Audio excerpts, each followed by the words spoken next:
It's fine. Run to the cover.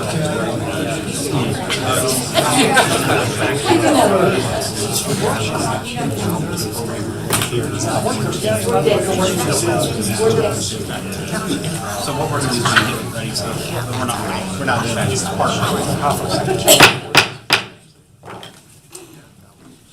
Good afternoon and welcome to the regularly scheduled City Commission meeting for Tuesday, January the 23rd. If you would, please stand with me for the Pledge of Allegiance. I pledge allegiance to the flag of the United States of America and to the republic for which it stands, one nation, under God, indivisible, with liberty and justice for all. Thank you. Can we have a call for attendance, please, in 3 seconds?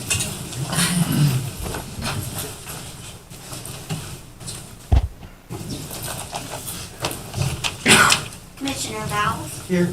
Commissioner Thomas? Here. Commissioner Pruitt? Here. Commissioner Witt? Here. Mayor State? Here. Before we get started, is there anyone here who would like to bring something to the commission that is not on today's agenda? Hearing none, we'll get started with today's presentations. And first off, we have a recognition of new employees. Excuse me, the new employees, if you would come on up, please, to the front of the room. We have Daniel Smith, crew worker with Public Works, Slade McConnell, police officer, William Derek Nance, police officer, Zachary Ware, I already messed it up. Wariaco, police officer, Carly Wilkinson, police officer, Nick Beals, system administrator, and Tim Barron, part-time bus operator. All right, so we started doing this a few months ago as we bring everybody who is a new employee up in front of the City Commission just so we can have the opportunity to say thank you for coming to join the city, join us in our employment. All of our departments here are extremely important to the functioning of the city and the continuing service that we provide to the city. We are so happy that you have chosen to be a part of our team. It's very encouraging to see a number of new police officers. Yes, it is. We've had a time over the last couple of years keeping that department fully staffed, and we've made a lot of improvements. Our chief has done a magnificent job of improving the environment out there, and we're happy that you guys have joined us and that you're going to protect and serve the community. Does anybody out there, any of you all want to address the commission in any way? All right. Well, again, I just wanted to extend our thank you for coming to work for the city. We appreciate having you as part of our team. Before you go, I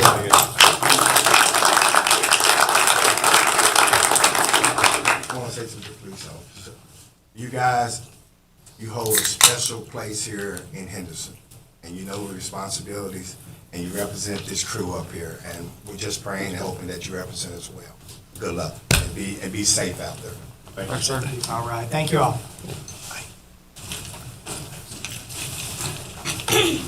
So if anyone in the room has been driving around Henderson over the last year, you have noticed a lot of changes going on with our infrastructure.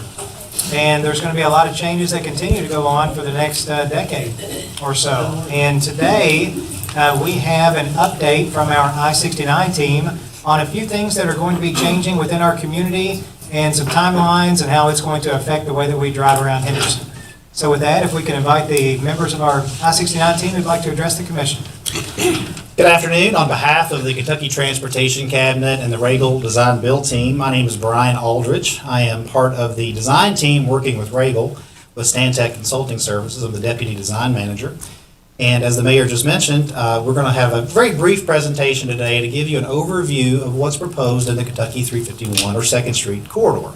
Truly appreciate the opportunity today to talk to you about this, what is really going to be the crown jewel of what is a transformational project for the community of Henderson. And I don't use those words lightly.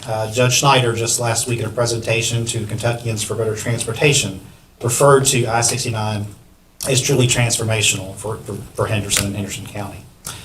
The presentation today, again, I'm going to try to be very respectful of your time. We will allow some time for some questions and some discussion as that allows, but what we're really going to focus on, though, again, is the 2nd Street corridor. I'm sure you've all heard what's proposed and what's coming, but there's a lot of nuance to that and a lot of benefit in terms of what the proposed roundabouts in that corridor offer for the aesthetic opportunities for Second Street. So we're going to talk a little bit about the streetscape requirements that were set forth in some of the documents for the project. I want to give some thanks to the committee that helped us get to where we are today. We'll talk through the concepts, and I'm going to focus on showing you some renderings today of what's currently proposed for Second Street. I mentioned documents and some of the governing information provided to the Regal Design Build team, and there were two primary pieces of information. The request for proposals for the project allocated $600,000 from the Kentucky Transportation Cabinet devoted solely to aesthetic enhancements to the Second Street corridor and the vicinity of the I-69 interchange. On top of that, a guidebook was provided that included some basic guidance to the design team in terms of what should be included in considerations for the designed streetscape elements. And we'll talk about a few of those as we move through the presentation. So in terms of the $600,000 budget that was allocated for Second Street, what should that include? These 5 items were specifically mentioned in the guidebook and in the RFP for what that should consider. Crosswalk markings, and we'll talk a little bit about this later, but in that particular case, and what's shown there with the red stars are specific focuses that the Streetscape Committee asked us to devote our design attention towards in spending the $600,000. So primarily a gateway sign, and we'll show what that looks like in a moment, benches, bike racks, litter receptacles along the corridor, and then a heavy emphasis on the landscape. Note that I specifically did not mention aesthetic lighting. So that is included as part of the base project. It's outside of that $600,000 allowance. The lights that you're going to see eventually lighting the roundabouts are going to look very much like what you have now coming out of downtown on 2nd Street.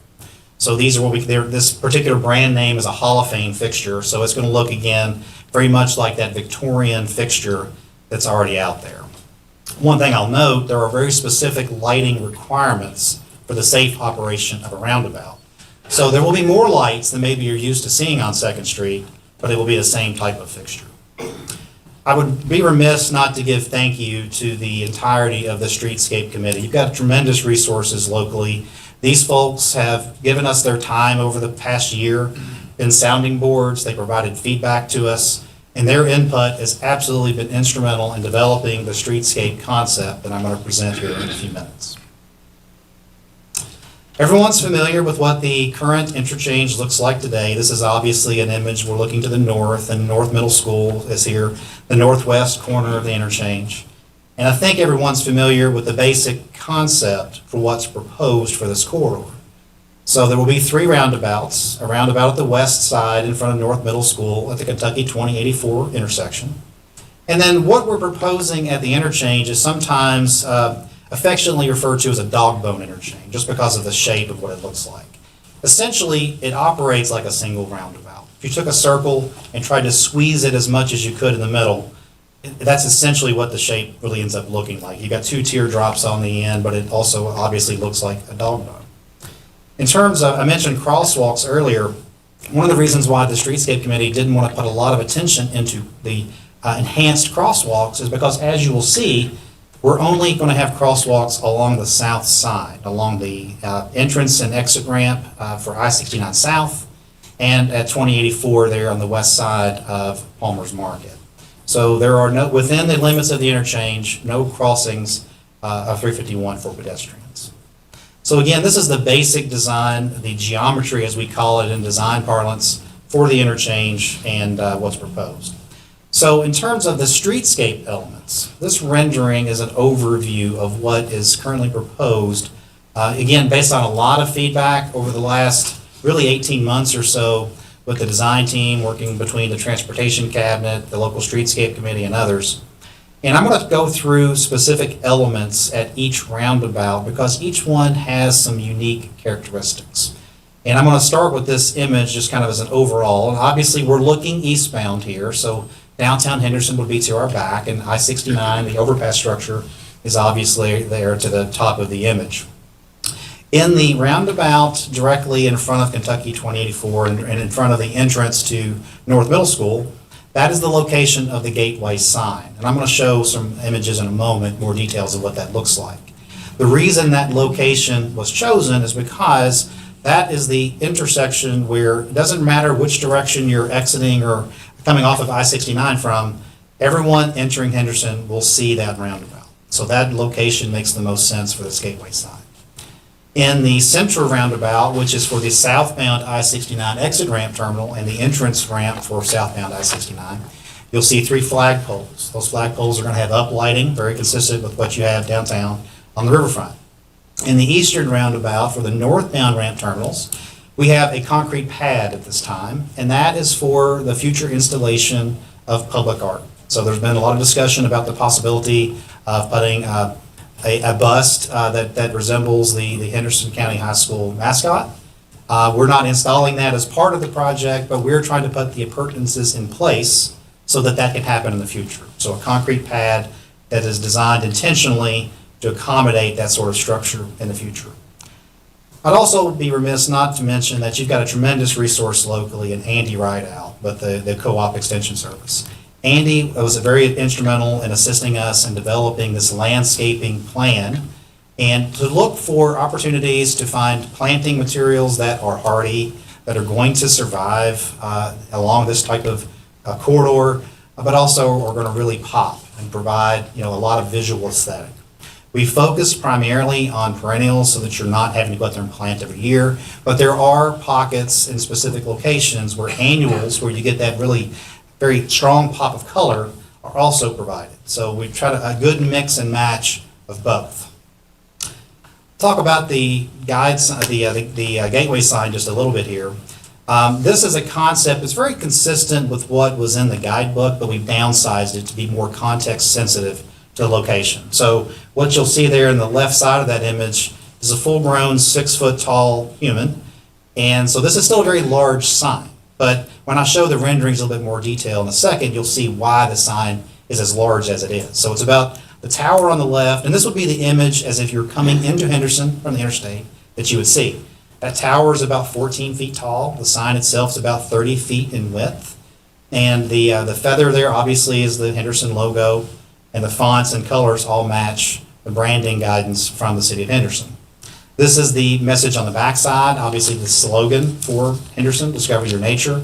So as we see again, the feather on the right side, again, as you're traveling eastbound.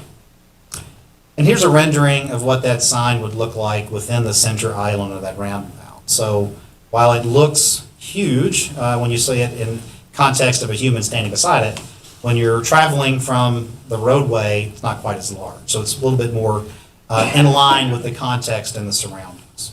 So the lighting here is a little bit maybe difficult to see, but there's that Discover Your Nature message as we're traveling eastbound, and Palmer's Market would be just to the right of the sign for reference.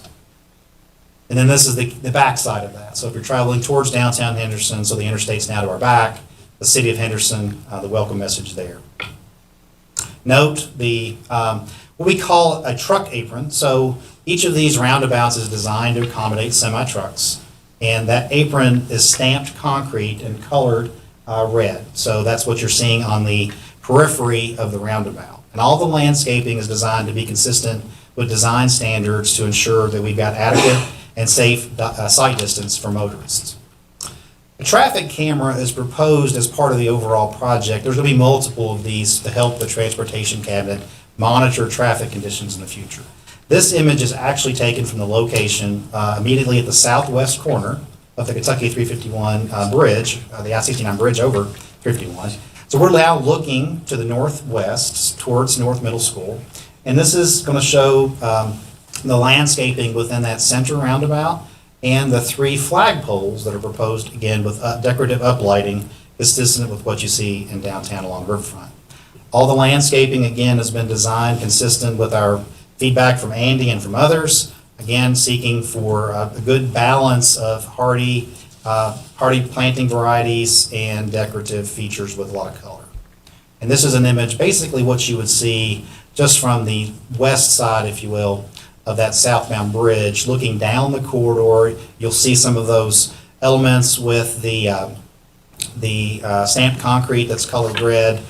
I should have mentioned earlier that along the south side of the corridor, that sidewalk that's proposed is a little bit wider than standard. It's an 8-foot sidewalk.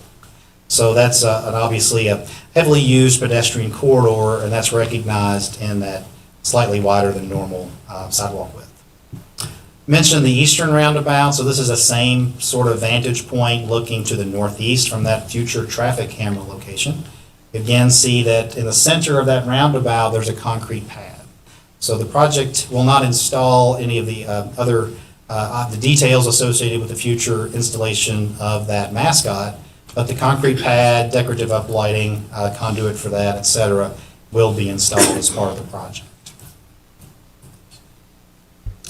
So, that's a quick overview. There's a lot more details. I would love to spend all afternoon talking with you about this project today, but given our time frame, and again, do want to be respectful of that, that's kind of the quick recap. The presented streetscape, as I mentioned earlier, we had $600,000 allocated. The elements that you've seen presented today fall just under that allocated budget, and we've tried to squeeze every penny out of that in terms of if there were monies available, let's enhance the landscaping a little bit further. So that was the intent, is to try to make the most judicious expenditure that we possibly could. So with that, I would gladly take any questions about the 351 corridor in particular. Can I start just by asking, would you mind to give us the most updated timeline? Yeah, I'm gonna, For installation of the roundabout? yeah, I'm gonna call on Jason Regal with the Regal team here, and maybe help answer that question better than I can. Thank you. Hey, good afternoon. I'm Jason Regal. I'm the project manager of Regal Incorporated. So specific to your question, the timeline we're looking at, we're going to begin some utility work late this winter, early spring. So you'll see water line, sanitary work, some additional work from Hempel and a few other of the utilities through there as we enter into the springtime. We are going to be doing a little bit of work on the 2084 approach into 351. So that you will see some movement there. You'll see some construction operations going under there, along there as well. We are going to have some storm drainage, some other structure work that'll happen towards the back end of the springtime. And what we're going to be doing is trying to do some prep work and get ourselves ready to go for when school lets out here at the tail end of May. Then you'll see that single lane restriction through the summer as we really try to make a big push to get the 2084 and the western roundabout completed this year in a functioning manner. Beyond that, we've got school restrictions assigned with the RFP. So coming when August hits next year, you're going to see us open this back up to 2 lanes of traffic, possibly in some temporary configurations. We're still working through that at this time. And you'll see a little bit of slowdown probably through the fall, winter months, going into the spring next year. And then you'll see it again. You'll see a little bit of a ramp up as we get ready for school to let out. We'll do that final single lane configuration again in both directions. And you'll see us bring the 351 2nd Street corridor to its final completion as we finish up the project here. So focused highly on trying to take advantage of those summer months, both this year and next year, where we're not impacting the kids and school traffic. So. Good deal. What other kinds of questions do we have from the commission? I think it looks nice. Presentation, yeah. It's gonna look real nice. It's gonna make it look nice out there. Yeah, and we had chosen as a city commission to adopt a stance of education and awareness with our community.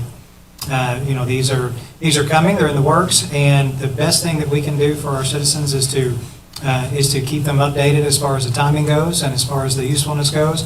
And just, there are other members of the I-69 team that you all can expect to see in our community from time to time throughout the year, who will be having workshops alongside us in the county and the school system to better prepare ourselves for the changes that are coming. But I agree with the rest of the commission. I think the presentation looked very good. Thank you. Actually, I do have one other question for you.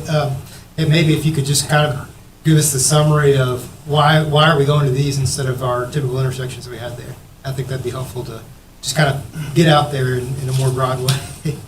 What's the benefit of a roundabout compared to the traditional? So in many states, many jurisdictions, roundabouts are actually considered to be a first choice over top of signalized intersections. And the reason for that is traffic operations tend to be safer and more efficient. Safety is really the biggest benefit. We found throughout the country, it doesn't matter where we built roundabouts, we see anywhere from a 40 to 60% reduction in crashes. Obviously recognizing the importance of this corridor to the community, not to mention the fact that we've got such large schools located on the corridor. Obviously, safety is paramount always with the Kentucky Transportation Cabinet. Also, not to mention that these roundabouts do afford opportunities for these aesthetic enhancements that a traditionally signalized intersection would not be able to provide. So again, a crown jewel for the city of Henderson is afforded because of the installation of the roundabouts. We can absolutely provide safe and efficient traffic operations, and again, wherever they've been built before, we see that tremendous benefit in terms of safety, reduction in, especially, I should have mentioned this, especially severe crashes. Roundabouts do a tremendous job of regulating speeds. You cannot drive through roundabouts at an exceptionally high rate of speed. So police officers, future police officers, that's something important to us as well, that good design is encouraging motorists to travel at safe speeds. Roundabouts, because of the curvature through those, do a lot of that for us. So I could talk all afternoon about the benefits of roundabouts, but those are kind of the key points. I appreciate it. I think that'll help. Help us all understand a lot better. And we've had initial conversations also, and it doesn't mean that they're going to lead anywhere, but the county judge and I and the school superintendent meet on a quarterly basis, just have breakfast and see what's going on around the community. The last time we met, we opened up discussions for potentially bringing back driver's education to the high school. And ultimately, that's going to be up to the school system and the high school and superintendent to make that decision, that final call. But at least they're looking at that in light of all the changes that are going to be going on, especially right beside the high school. So, Yeah, thank you. Buzzy, I think you had a few comments you wanted to make as well. I do. While you're at the podium, you and Jason and Ryan Montgomery, one other enhancement that has not been brought forward, but it's part of the HLI efforts to help enhance the entrance into our community. But if you can talk about the crash barrier walls on the bridges that will be on the north end of the project and on the south end of the project, that welcome to. I'm Buzzy. I should have, in the basement of this presentation, I had lots of graphics in case questions came up. That's one I didn't include, but I wish I had now.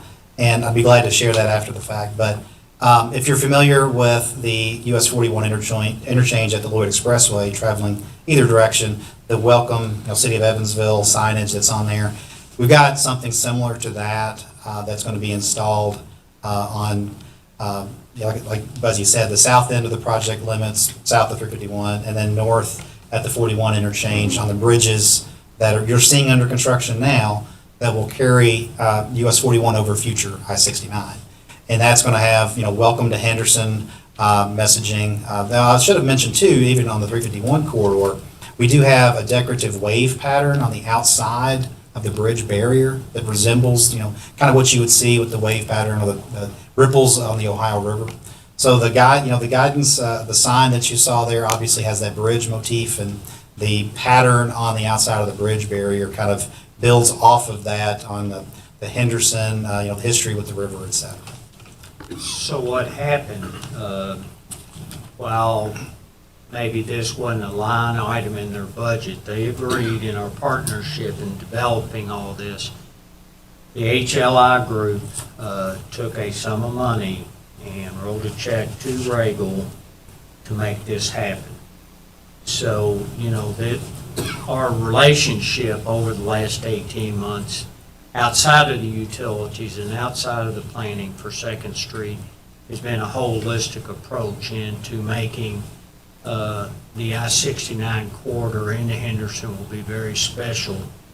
And if you travel north into Indiana around Carmel, I think, you see a lot of the benefits of where I-69 have gone through. And I think our community is going to benefit from our partnership with the team. So thank y'all for helping us get there. And we look forward to 2025 when everything's done. Thank you. Great deal. Thank you all very much. Thank you. Appreciate it.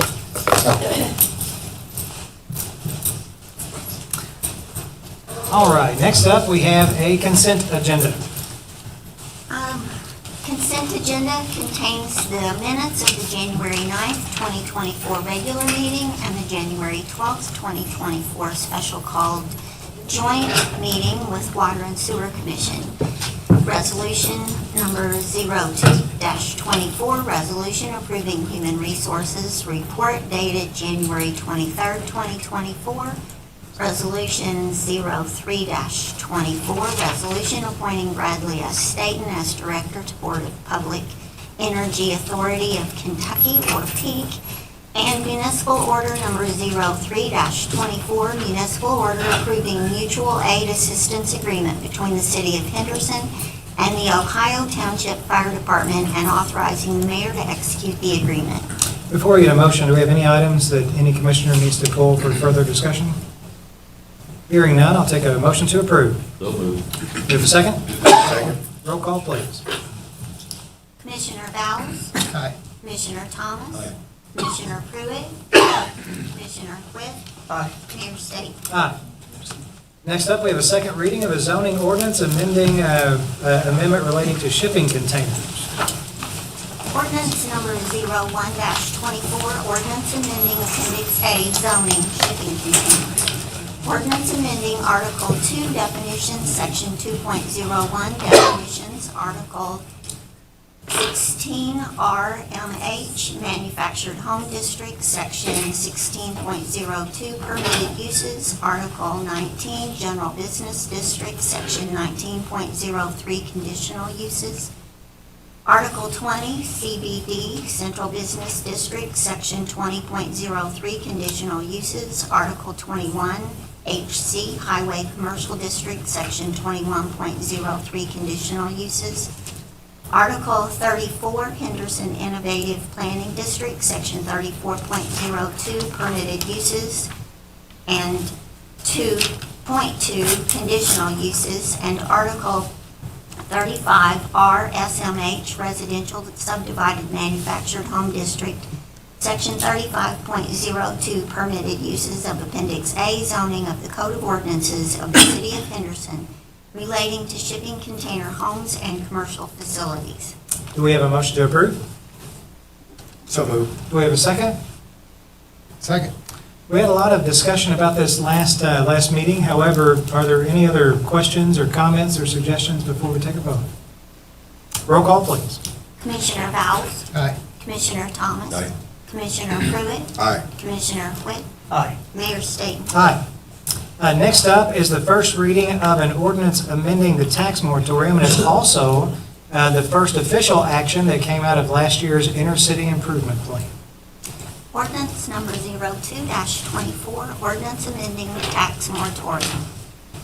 An ordinance amending Chapter 21 taxation, Article 6, property assessment and reassessment moratorium, Section 21-91 moratorium program established, and repeal of Section 21-93 moratoriums to be limited to 5-year period in the Code of Ordinances of the City of Henderson. Do we have a motion to approve?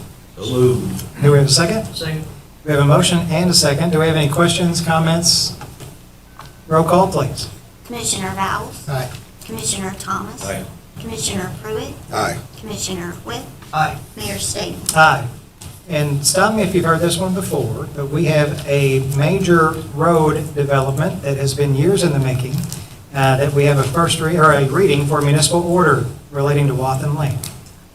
Municipal order number 04-24, municipal order awarding bid for the 02-382 Wathen Lane upgrade project to Yeager Materials Corporation of Owensboro, Kentucky, in the bid amount of $4,115,140.98. Buzzy, before we get a vote, do you mind to fill us in a little bit about where we're at with this and what we're looking at? Yes.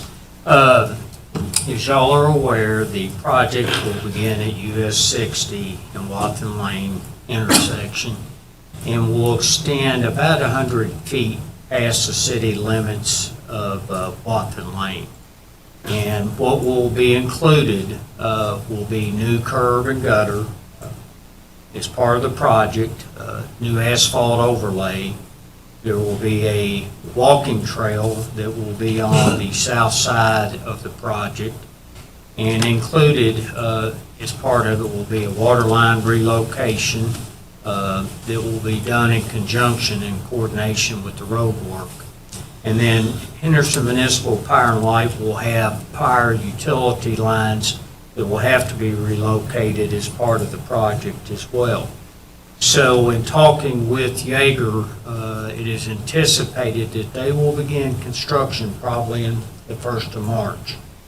However, beginning in mid-February, they will put up signage, electronic signboards on either end of the project to provide information to the traveling public.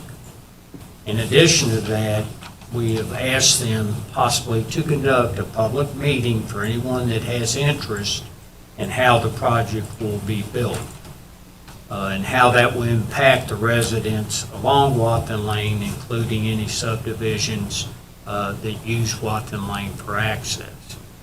The timeframe period, the project's due to be completed by December 15th of 2024.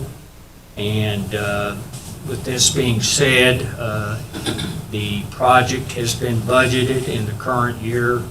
There will have to be an adjustment in the 2025 budget when we go to approve that, because the project did come in over the original projection. But as you said, this project has been going on now for at least 6 years. And so with price escalations, things of that nature, is anticipated to see the increase in cost. And with that being said, it's not a significant amount of money. I've talked with Chelsea Mills and Robert Gunner to include those additional costs. So there is going to be sufficient funds to match our 20% cost of the project. Good deal. And part of, aside from the utility relocates and the right-of-way acquisitions, part of the waiting process was also to get the funding in line as well, correct? I mean, just the 80% funding that we received for this project? As y'all are all aware, we're part of the MPO in Evansville, and with all projects, whether it's I-69 or Watson Lane, we all have to go through the same process. And the biggest one typically is buying right-of-way, and then once that has been completed, you have to relocate utilities. And the next phase is construction. So all these things take time. And if you remember, we built or replaced the bridge on Watson Lane about 3 years ago, knowing that this widening project was coming. So it's just, anytime you do a project, it just takes a lot of time. And the biggest difference between this and what we did on Barrett Boulevard, this is a federal and state funded project. We have to follow their guidelines in which to build it, and as an added note, we'll probably be bringing back to you in the near future a contract to do the construction inspection. And I better get a motion in a second before we have any more questions. Yes. Can I get a motion to approve, please? Do we have a second? Do we have any other questions or comments for Buzzy or for anyone else regarding this specific project? Are the power lines going underground or above? The power lines are only where it interferes with the construction. So really, everything's going to stay overhead. No street lights are part of this project either. I think we'll have a lot of people who are going to be very happy to, it's interesting. I think a lot of people will be very happy to see construction start on this project because of what it's going to mean. Any other questions or comments? Roll call, please. Commissioner Bowles? Aye. Commissioner Thomas? Aye. Commissioner Pruitt? Aye. Commissioner Whitt? Aye. Mayor State? Next up, we have a municipal order approving the extension of the agreement for the operations and maintenance of the golf course. Municipal Order 05-24. Municipal order approving the extension of the golf course operation and management agreement and lease between the City of Henderson and K&J Course Management LLC of Slaughters, Kentucky for the Bridges Golf Course of Henderson. Can we go ahead and get a motion to approve, please? Do we have a second? Second. Dylan, would you like Yes. to fill us in on what we're looking at, sir? Yeah, so I'm actually really excited that we're to this point. You know, we've had the bridges open for about 5 years now. And so when we initially laid out the contract, we put something in there that said basically if things were going well in a year and both parties, or in 5 years and both parties agreed to it, we could renew it for another 5 years. And so I can say I've worked very closely with K&J the last 5 years, and they've done a phenomenal job. I do have a few notes that I'm going to share with you all as far as some of the numbers and some of the statistics. But also, before I get into that, I want to mention that Kevin Doan, if any of y'all ever been out to the course, you probably know Kevin or Scotty or Bill. They really make that course what they are. And Kevin would have loved to have been here today. He's one of the two owners of K&J who our contract is actually with, but he had a sick daughter today. So I told him I could fill in for him. But that's by no means a reflection of how important this course is. If it were up to him, I think they'd renew it for 20 years. Actually, I know they would renew it for longer than 5 because, they've loved the partnership. But just to give you all an idea, he sent me the numbers for 2023, and approximately they had 18,500 rounds of golf. And of that, he said about 55 to 60% of that he estimates is actually from people who come outside of Henderson to our golf course. So that's some pretty big, economic impact tourist numbers right there. He currently had 70 season golf passes, and in 2023 they had about 25 fundraisers and group outings. And I can say from my experience, I'm involved in a couple different nonprofit organizations. We've used the bridges for our own charity golf scrambles, and they pretty much do the whole thing. You tell them what you want, they do it. All you have to do is take care of getting people there. And so they do a great job. They're also the home of the middle school golf program for all 3 middle schools, for North, South, and Holy Name. He sent me a copy of the contract that they're currently operating under. They're they pay very little to use it for games, practices, the range, everything. So they've got a great community partner there. I'll say in the 5 years that we've been working with them, I probably can count the number of complaints that I've received on one hand, and all of them have been, hey, the grass behind my house is getting a little tall, can you cut it? And they're always quick to do it, so never any issue there. I'll also say that they're a true community partner. They have a very extensive background in turf management, so I've called Kevin multiple times in regards to the sports complex, making sure that, we're building our fields properly, we know how to maintain them. And as we move forward with the sports complex, if we were to renew their contract at the golf course, I have no concerns whatsoever that if we had a problem at the sports complex, we had issues with turf, with grass growing, anything, they would be there to help us because that's just the kind of people they are. And I'll just say, personally, this was one of the projects that I've always kind of pointed to as one that I've really been pleased to be a part of. It's been a very successful project. It really is a true great example of a public-private partnership. We had a citizen come out and offer up about $500,000 to help rehab the course. We bought the course, and then we partnered with them. And we had a lot of community representative. I know Andy Rideout's name's already been mentioned earlier in I-69, but he was critical and still is to the operations of this golf course. And so really, it's just been, I feel like, a win-win for both parties. I don't have the numbers with me, but you can drive out there and see just that the number of houses that have been bought and built out there since before the golf course.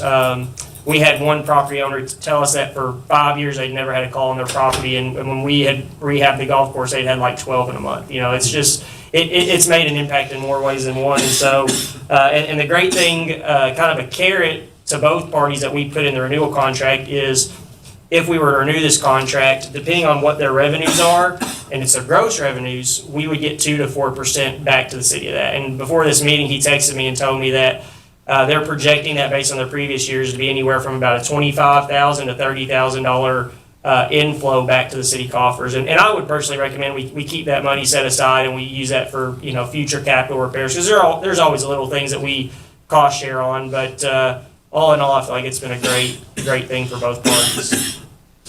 How did you get gross revenue? How do you get gross revenues? How did you get gross revenue? Oh, how do we negotiate that? I think it was actually something they offered because they really wanted to put it in there that we would renew it. Like I said, I think they would do 10 to 20 years if we let them. So. I was at that place, of course, a few times, and I was pleasantly surprised at how good a shape it was in. Good. Yeah, they do a good job. And one other thing that we were talking about earlier too is going back to the community partner thing. The tennis courts that were out there, they wanted to use that tennis court property for golf cart storage. But we had some people in the neighborhood and the community go to them asked them if they would accommodate pickleball here instead, and they did. They went for that. And what do the numbers look like as far as how much money have we actually spent Yeah. on that course in the last 5 years? What does that look like? So Robert can correct me if I'm wrong, but I've tried to keep, since we've had this thing for about 5 years, anytime, so just so you all know, when we do capital projects, and so whether that's, mostly it ends up being AC units. I think we've replaced 3 or 4 of those in the clubhouse. But anytime it's a capital project, the contract reads that we split those 75-20. So we pay 75%, they pay 25%. And so in 5 years, I added up all the invoices that I'd had that we've been billed back from them. And I'm pretty confident it's less than $100,000. So when you consider that when we were operating our 9-hole course, I looked at the last budget that I could find in 2016 was $253,000 to run that. So you figure, we paid about $750,000 for the property. So we've more than saved the money in that time that what we paid for the property and only been out about $100,000. And at the end of the day, it's our property. So those are investments still in our property, new AC units, new cart paths, dredging the lakes for drainage. So that's about where we stand on costs. Well, I was going to start with this new renewal. Yeah, that was kind of like the carrot for us to renew it, so. Yeah, so in 5 years' time, if you conservatively add a little bit of inflation, we would have been upside down on the other course in terms of expenses over revenues by about $300,000 a year. Times 5 years, you've got $1.5 million that we've saved, and then we've spent out about $100,000. And so we've saved conservatively $1.2 million by going this direction, and we paid out $700,000 for the course. So we're $500,000 to the good, and we will continue to save $300,000 a year in perpetuity over what we were doing before the golf course went into play. It was very, very good move. Never got 18 hole. And we got 18 holes. Yeah. The rate's gonna go up with inflation, so Yep. it's gonna offset whatever we put out. Yep. We'll have more money coming in, Uh, if they continue on this pace. Any questions about the operators? Because we do have to vote on this renewal for the current operators. I've heard nothing but good things about the operators, but does anyone have any questions about the operators or the renewal process? Like I said, I'm impressed with it. I think it's been in good shape. We could use a little love on the golf cart paths. Yeah. And some of the bridges might need a little work out there as well. And I think we've got that planned out over the next few years to kind of tackle that. Conflicts. I haven't heard anything about it. Me neither. Yep. And that Not hearing anything about them is a good thing. That's right. If there's something bad, you're gonna get a call. I don't play golf, so I'm not out there. I can't tell that. Well, thank you for the update. I think we have enough information to have a vote. We do have a motion and a second, so can we have a roll call, please? Commissioner Dowles? Aye. Commissioner Thomas? Aye. Commissioner Pruitt? Commissioner Witt? Aye. Mayor State? Aye. Mayor, before we go on, Yes, sir. I just want to put this on, that is one decision that, looking back, that is really paying off for the city of Henderson. Like, we went from a 9-hole losing money to 18-hole making money. And it's always difficult in real time because we knew we were assuming some risk at the time. Yeah. Right, but also the subdivision is gonna die. Yeah, Yeah. That's right. yeah, it's been a good Awesome. one. It's been a good one. When we get to this, which is coming up, who is going to, do I need to card something? Who? Bart Bowles. Okay, thank you. Next up, we have a municipal order authorizing the sale of surplus real property. Municipal order number 06-24, municipal order approving the sale of surplus real property at 228 and 230 North Alvasia Street and 720 3rd Street to RBI Group LLC in the amount of $225,195. Do we have a motion to approve? So moved. Do we have a second? Second. I think the tie went to Commissioner Witt on that. Here we go. I did that, I was just Just by hand. lost in this. Bart Bowles, if you don't mind to come up and tell us a little bit more about what we're looking at, sir. Yeah, this is for the property at 230 North Alvasia, our Systems Operations Center. We just moved out there to 1383 Commonwealth Drive. This is the property that we were in, so we did issue bids for this. We had one bid received from Roger Brown, and it was a good bid. We could have rejected the bids, but it was a good bid, so we decided to go with that. And there's 3 different lots for that. There's one right beside the main lot, which is about 1.5 acres. There's one behind some storage buildings that runs to Third Street, and those are the 3 lots. So we felt comfortable with the bids, and we're happy to kind of move forward and move away from that. And this is located right next to his development on Second Street? Correct, yeah, Right? and my understanding is he's wanting to kind of clear it and develop it even more. So I think it's a good thing. You can see some more houses back through there, so I'm pretty excited about that. Wonderful. Anybody have any questions or comments for Bart? Roll call, please. Commissioner Vowles? Aye. Commissioner Thomas? Aye. Commissioner Pruitt? Aye. Commissioner Whitt? Aye. Mayor Staten? Aye. Next up, we have a municipal order approving the purchase of real property.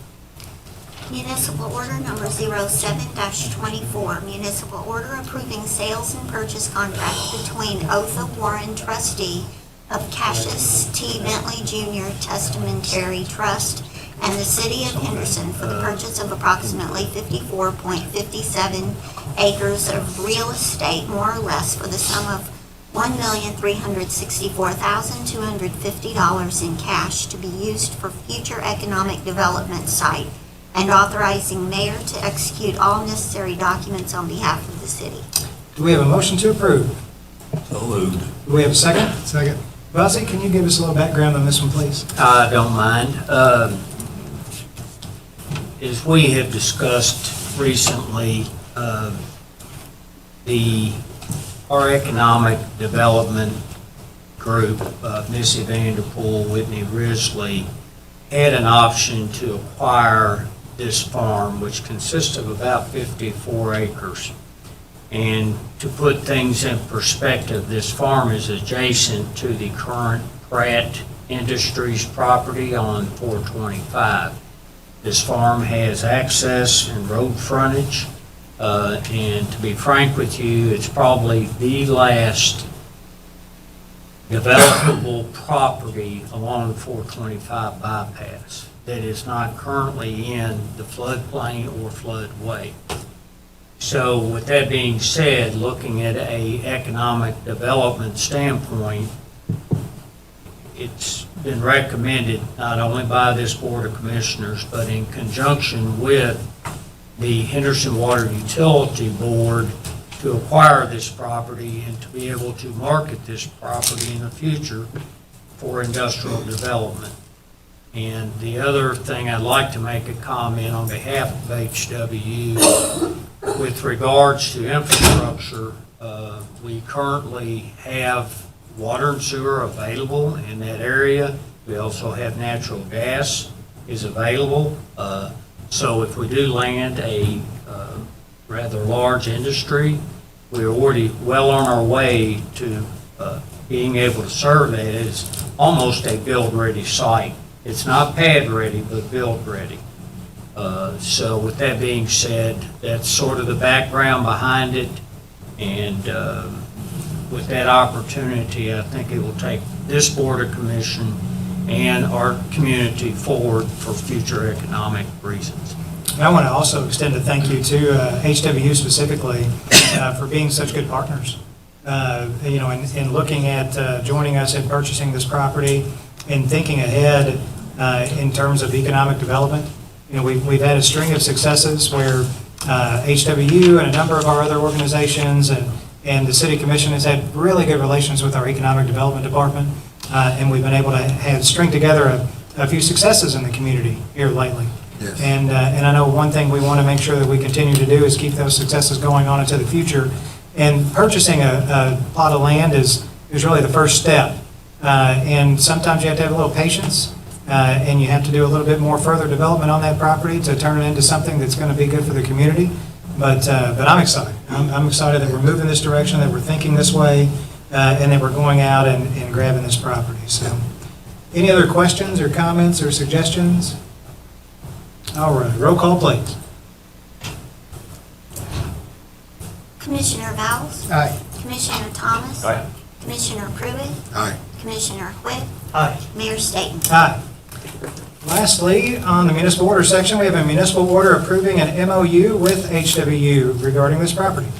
Municipal order 08-24, municipal order approving memorandum of understanding between the city of Henderson and the Henderson Water Utility regarding the acquisition of property off Old Corridon Road and Kentucky 425, known as 2340 Old Corridon Road, and authorizing the mayor to execute the MOU on behalf of the city. Do we have a motion to approve? So moved. Do we have a second?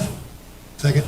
Part of our discussions with HWU as part of this purchasing agreement is allowing them to protect their investment, because the investment will not really come to full fruition for them unless we do land a heavy water usage client, property, business owner on that property. Dawn, do you mind to tell us a little bit more about what this MOU includes? Sure, I'd be happy to. So what we're doing is we're splitting the cost of the purchase of the property.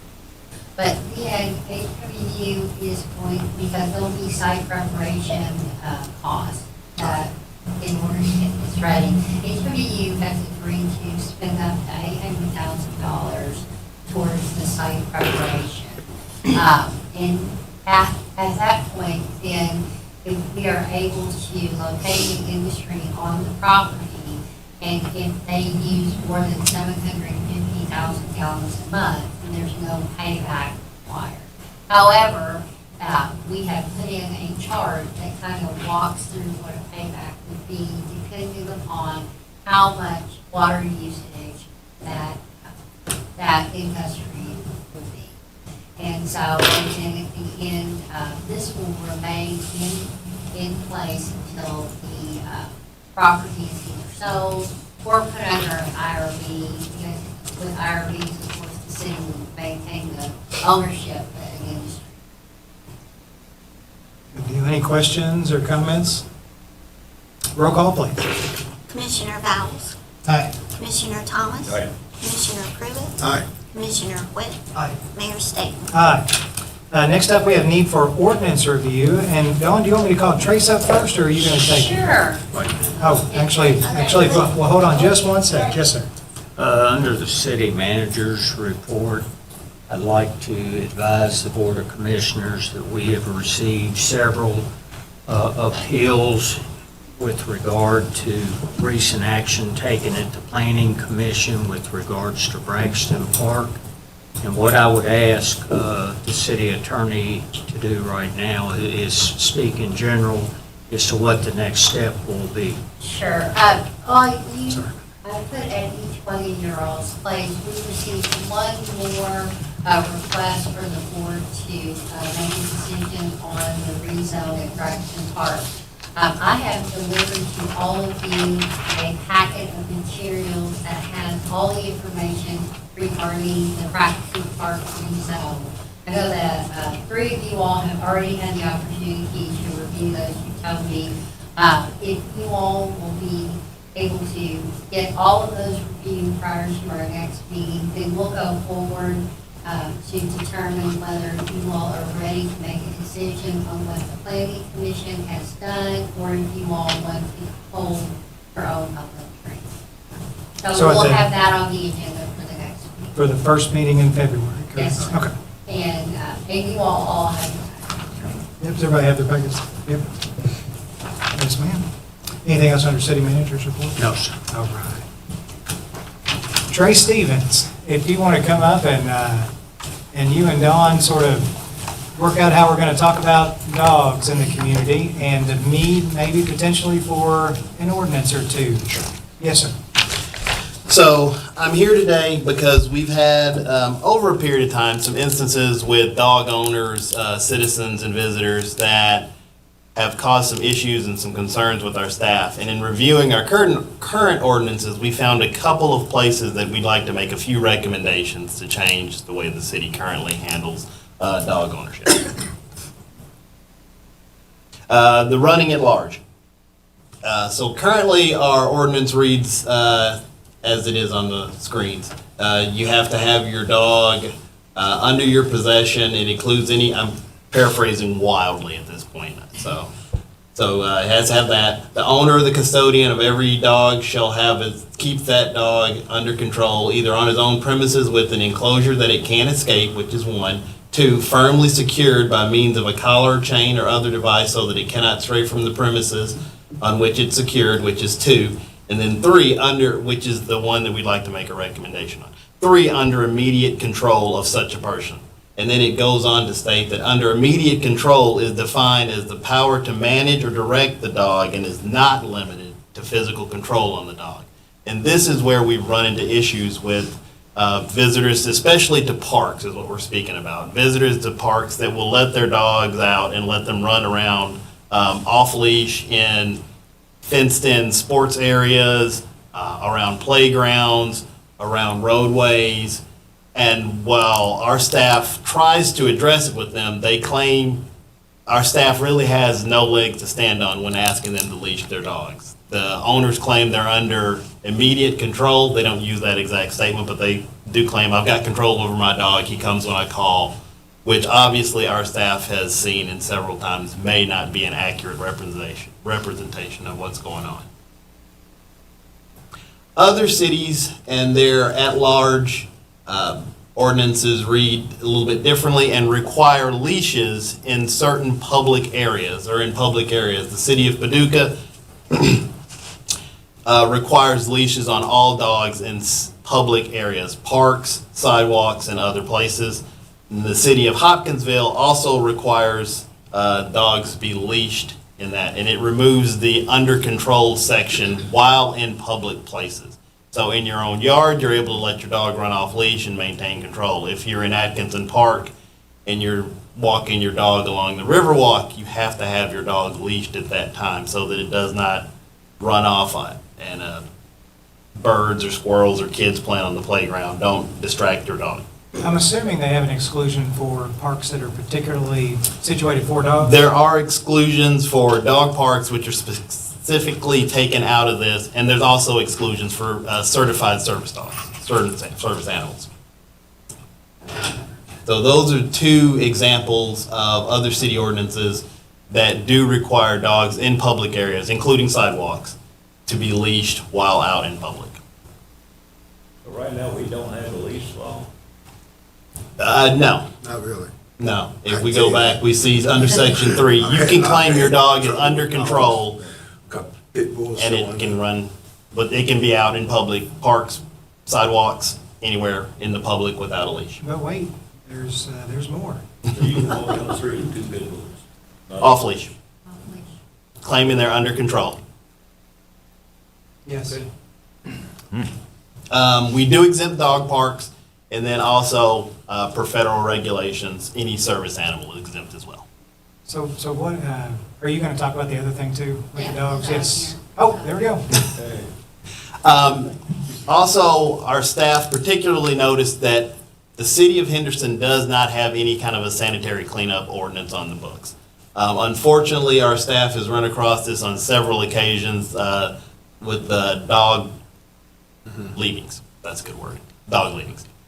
And we do not require dog owners to clean up after their dogs in a public setting. And if you've ever walked down Main Street, you've seen several citizens that have gotten personal and private signs in their property asking for just such a thing.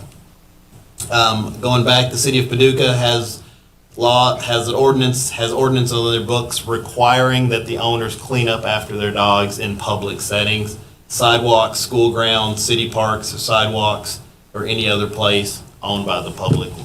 And the owner is required to clean up after any droppings from their dog at that point. It also requires that they place those droppings in a fly-proof container, or which for us, we would consider any trash can or any ordinance that has a top to it. And we've set out, the city of Henderson Parks and Rec has a number of dog waste bag dispensers all over town along Riverwalk and all city parks. Hopkinsville has a similar ordinance on their books requiring that any owner of a dog is required to pick up after any dog leaves the droppings. This is one of the things that we are, especially staff whose job often comes into picking this stuff up after the fact, has requested that the city maybe take a look at and consider adding to our dog ordinances. So that's one of the things. The only last thing that's not on here, I just want to bring up, this has come to our attention just because we've had staff over time come into contact several occasions with dogs that have not always been positive for our staff. We've had staff that have been chased back into vehicles, chased on top of picnic tables, and gotten into confrontation with owners about leavings and droppings behind while they're trying to pick up litter in the park and the dog is making a mess. And the owners are expecting our staff members to clean up after their dogs. So that's something that our staff really wanted to bring this to the attention of the commission and ask that maybe some changes could be made and make some recommendations as such. So I think the proper thing to do would be to get a consensus of interest to see if we want them to move forward with either or both of those specific ordinances. It seems like Actually, if you common don't, sense and like clean up after your dog, keep it on a leash in public places. Public Yeah. places. I mean, that would, I that's think part of that- dog ownership. I think you know, too. most cities we go to, you know, when we Yeah. have, people have their poop scooper and bag and they clean up out there, especially in public places. The one that I think we need to really look at too is, in public places, your dog needs to have a leash on it. Yeah. Well, and we went from a 12-pound dog to a 50-pound dog, and have gladly made the switch from sandwich bags to freezer bags whenever we're walking the dog. And I would expect that other people. You wanted that in the language? No, but if we call it Cooper Scooper law like Hopkinsville did. But I'm totally in favor of moving forward with it as well. Commissioner Witt, are you okay with going that direction? Commissioner Vowles, you okay too? Yeah, I think it's good. It gives our city staff opportunity to do something about it if somebody's being obnoxious in one of these scenarios. And Yeah. I like that. So. Yeah, and in no way, shape, or form do I think that it implies that we don't like dogs or dog owners. But we do like it when dog owners are responsible for their dogs. And I think, so like- I think we're happy to let you move forward and bring something to us. Like most laws, it doesn't necessarily reflect the responsible dog owners or affect them. They're already doing it. Yeah. Yeah. Well, thank you so much for bringing that to us, Trace. We appreciate it, sir. Mine is not as interesting as Trace's. At your computers, you see a short-term rental property ordinance. We brought this to you before a couple of months ago, and we pulled it because Commissioner Thomas had some questions and concerns. Abby Dixon, the head of tourism, and Rodney and I went through this last week. And I think we got all of Rodney's questions answered, and so we wanted to bring this back. This would be an ordinance that would be placed within the zoning ordinance, and it's really for VRBO or Airbnbs. So we use Henderson County's ordinance as our template, but we actually, ours is less restrictive than the county. We don't have any requirement that the short-term rental property be the primary resident. We don't, if it's a multifamily unit, we don't put any restrictions there. We allow a sign, it can only be a 1 square foot sign, but to be as, on those to identify the property. The big thing for us is the short-term rental ordinance is going to allow us to make it clear that people who use short-term, use their homes or rental property, they are required under state law to pay the sales tax and occupancy tax, which directly benefits our tourism commission. Remember that transient room tax, even though the city, we collect that, that's a pass-through tax. It goes directly to Abby and her staff. The one thing that Rodney was concerned about and that we met with Rodney about was the conditional use permit. The one thing we are requiring is that if you are going to use your facility, your home or your rental unit as a short-term rental ordinance, we want you to come to the Board of Zoning and Adjustment and get a conditional use permit. And what conditional use permits say is that you can use this property as long as you follow these rules. And the Board of Zoning Adjustment looks at each particular property and says, these are the rules that probably will make it work best here. So it can be maximum occupancy for fire code. It could be you can only have so many vehicles. park with this. You can have noise limits after reasonable hours, and then proper maintenance. As long as you keep your property maintained, no garbage, things like that. One of the reasons that we included that is other communities we've learned their lesson. They've had short-term rentals that are being used for not just, residencies, but for they become quote-unquote party houses, and they're put in neighborhoods with residential neighborhoods. So with a conditional use permit, if the conditions are not met, that the Board of Zoning Adjustment does, then complaints can be taken to the Codes Department. The Codes Department can investigate that. Our Codes Administrator would do that. And if they find that they don't meet the conditions, then it would go back in front of the Board of Zoning Adjustment to possibly pull that or put more conditions on it, which allow us to have some control over these properties, just to make sure that, they don't become nuisance properties. I think I already said it would be a public hearing if we were to pull that. So, as this is a zoning ordinance, if you all are comfortable with it, we would need to send this to Brian Bishop and Jennifer, the Planning Commission, to have a public hearing. I think because of the late date, it probably wouldn't get a public hearing until March due to advertising. So, but this is something that Abby has requested that the city do. I did want to say that any current short-term rentals are grandfathered in. So they would not be required to get a conditional use permit unless something changed in their property. They only have to get that one time. Yes, yes. So I know Now, this is- most conditional use permits run with the owner, not the land, so if they sold the Right. property, the new owner would have. They don't have to do it every time. What's the price for that permit?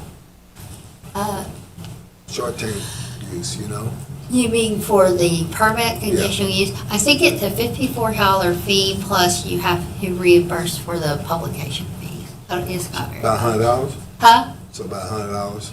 Yeah. And I know this is a continuation of a discussion that we've had earlier, but are there any other questions or comments about this, or questions for Dawn before we entertain a motion to send it to the Planning Commission? I think the one thing I thought I had before when this came up was, should we have conditional use permits in every single zone? Or should there be some zones where you're just allowed to do this? But I think Don's addressed this pretty well, and it sounds like conditional use permits are a good idea. It's also a way to track your Yeah. taxes, because all hotels pay taxes to tourism. A lot of short-term rentals do not. Sure. So yeah, I'm satisfied Now you have a way to track. with what they've presented on that issue now. And I think I am too. I think you struck a really good balance between making sure we take care of the things that we need to take care of on our side, and not stymieing people who want to have a rental property, or whatever. Short-term rental. Short-term rental property, thank you. Any other questions or comments or anything? Do we have a motion to send it down to the Planning Commission for further review? So moved. Second. We have a motion and a second. Roll call, please. Commissioner Fowles? Aye. Commissioner Thomas? Aye. Commissioner Pruitt? Aye. Commissioner Witt? Aye. Mayor State? Aye. With that, we will go to Commissioners' comments. Commissioner Fowles? I have nothing today. Thank you. Commissioner Thomas? Nothing to do. Commissioner Pruitt? I would just like to say, my son got cast in the Broadway play, Selma. Really? Wait, what's it called? Selma, and Awesome. and they started in Montgomery, Alabama, and they'll be traveling over the United States, putting on the Broadway play. Wow, good deal. Congratulations, that's a big deal. Yeah. That's a big deal. He told me, he said he's gonna, looks like training is, I think, 6-7 weeks. He said, I'm gonna lose a bunch of weight, Daddy. It's like Broadway boot camp? Yeah. He said, I'm gonna lose a bunch of weight. I said, that's good, that's good. Commissioner Witt? And I have just one quick comment. So we're taking a small team from Henderson tomorrow to Frankfurt. And the reason we're going up is to have an open house in the morning with legislators. regarding the conference center project that we've been talking about. In case you didn't know, the governor included the conference center as part of his budget, and the State House has issued its budget, and it has made it into the State House budget. We originally started talking about a $15 million project, and we were going to ask the state for $7.5 million, or 50%. So far, they've included roughly, a little bit over $8.5 million toward the project. We're going to go and ask for a little bit more money than that to go toward the access road, so that it makes it a little cheaper on our local match. But things are looking good. We're in a good position. Our legislators are fighting for us. We're all on the same page in the community, leadership-wise, and it looks like there's a light at the end of the tunnel. So I'm pretty happy about that specific project. Awesome. With that, we'll entertain a motion to adjourn. We have a motion, we have a second? All in favor, aye? Aye. We are adjourned.